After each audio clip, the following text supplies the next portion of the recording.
గారు ఆంధ్ర ప్రజలు పిచ్చోళ్ళ గమ్మడుతున్నారా? అంటే మీరేం చెప్పింటారు అనుకుంటున్నారా? ప్రజలు చెవులో పూలు పెట్టాలనుకుంటున్నారా? ఒక్కసారి యాడేమన్నా మీకు అర్థం అవుతుంది.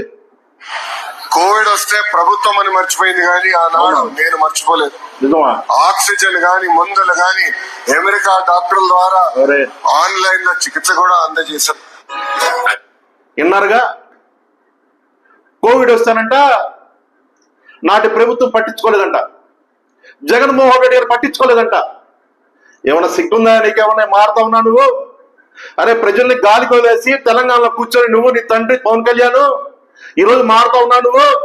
నాడు జగన్మోహన్ రెడ్డి గారు కోవిడ్ టైంలో ప్రజలకి ఇబ్బంది రాకుండా, కష్టం రాకుండా, తిండికి ఇబ్బంది రాకుండా, కోవిడ్ వచ్చి ప్రజలు ఇబ్బంది పడతా ఉంటే ఉచితంగా ట్రీట్మెంట్ ఇప్పించి జగన్మోహన్ రెడ్డి అంతా చక్కగా చూసుకోండి ప్రజల్ని. ప్రజలకు తెలిసి ఒక క్లారిటీ ఉంది ప్రజలకి. ఇంటింటికి సర్వే చేయండి, ప్రజలు చెబుతారు మీకు. పిచ్చి మాటలు మానుకుంటే చాలా మంచిదని ఈ సందర్భంగా తెలియపరుస్తా ఉన్నా.